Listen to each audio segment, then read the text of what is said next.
Hello everyone, I am Saumya Pandey at your batch 2021। और कल आपका यूपीएससी प्रीलिम्स का एग्जाम है, तो कल के लिए ऑल द बेस्ट। पूरे कॉन्फिडेंस और पूरे जुनून के साथ जाइएगा एग्जाम देने।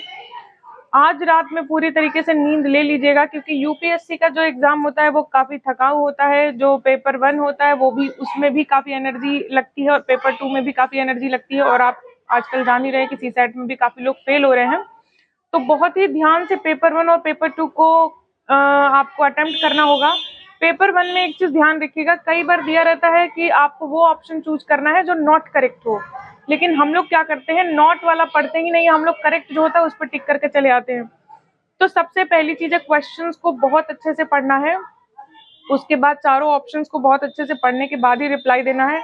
ज्यादातर रीजन और सेक्शन के क्वेश्चंस होते हैं यूपीएससी में, तो उसको आप बहुत ध्यान से पढ़िए, उसके बाद रिप्लाई कीजिए।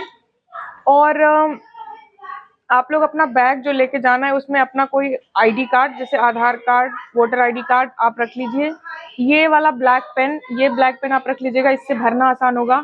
अगर कहीं आपने गलती से गलत गोला भर दिया जो आपको लगता है नहीं भरना चाहिए था, तो आप एक चौक रख लीजिए अपने साथ। उस चौक से वहां मिटा करके, गलती से अगर हो गया तो उस चौक से उसको रब कर दीजिएगा, तो हल्का वो व्हाइटिश हो जाएगा और आप दूसरा गोला भर दीजिएगा। इससे कभी कभी फायदा मिलता है, अगर गलती से मार्कशीट गलत भर जा रहा है तो।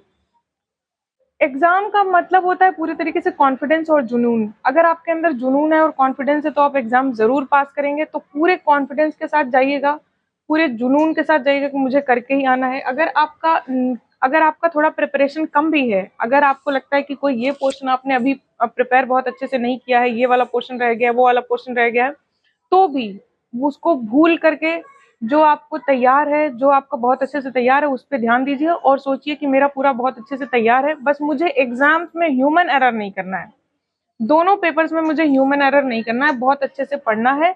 और अगर स्टार्टिंग के कुछ क्वेश्चंस आपको नहीं आ रहे हैं तो उस टाइम भी आपको कॉन्फिडेंस अपना लूज नहीं करना है, क्योंकि कई बार होता है कि जब नहीं आते हैं क्वेश्चंस तो उस टाइम हमको लगने लगता है कि आगे भी क्वेश्चंस नहीं आएंगे, हम तो अभी ही फेल हो गए, तो उस टाइम ही कॉन्फिडेंस हमारा लूज हो जाता है। तो बहुत जरूरी है कि पूरे एग्जाम में, और पेपर 1 पेपर 2 दोनों पेपर्स में आप अपना कॉन्फिडेंस बनाए रखें, बहुत अच्छे से एग्जाम दें, एग्जाम पे ध्यान दें और उसके बाद ही कुछ करें। एग्जाम देने के बाद ही कुछ गलत सोचें एग्जाम के बारे में, कुछ कॉन्फिडेंस लूज करें, कुछ भी करें, जो भी करें, लेकिन एग्जाम तक आप बहुत अच्छे से एग्जाम दें, हमेशा कॉन्फिडेंस बनाए रखें पूरे एग्जाम में। एक ही चीज है जो, देखिए मैं बार बार कहती हूँ, कॉन्फिडेंस ही एक ऐसी चीज है जो आपको कहाँ से कहाँ लेके चली जाती है। मैंने 7 लगातार इंटरव्यूज दिए हैं। मैं चाहती तो मेरे पहले सिलेक्शन में मैं छोड़ देती, मेरे पहले सिलेक्शन के बाद भी मैंने यूपीएससी लिखे, मैंने यूपीपीसीएस लिखे, लेकिन मेरा सिलेक्शन नहीं हुआ। मेरे कई सारे दोस्तों के साथ भी ऐसा हुआ, 4 अटेम्प्ट लगातार उनका प्रीलिम्स ही नहीं हुआ था। मेरी एक दोस्त है यूपीएससी, जिनकी 2020 में 46 रैंक आई थी, उनका 4 अटेम्प्ट लगातार प्रीलिम्स ही नहीं हुआ था। 5वीं बार प्रीलिम्स हुआ तो उनको कुछ 300 के आसपास रैंक मिली, और 6वीं बार जब प्रीलिम्स हुआ तो उनको सीधे 46 रैंक मिल गई। तो इस तरीके से आप अगर कॉन्फिडेंस रखेंगे और कंसिस्टेंसी और परसिवरेंस बनाए रखेंगे तो आपका एग्जाम जरूर क्वालिफाई होगा। All the best to all of you. बहुत अच्छे से जाइए, एग्जाम दीजिए, सारे स्टेप्स जो एग्जाम में लेके जाने हैं चेक कर लीजिए, और पूरी रात अच्छे से सोइए, कॉन्फिडेंस के साथ खुश होकर सोइए ताकि नींद अच्छी आए।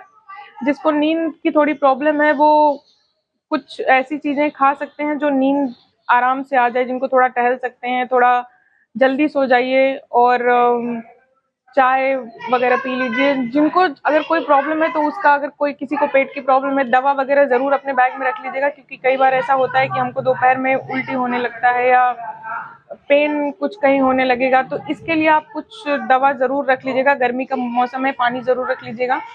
So all the best to all of you. Thank you very much.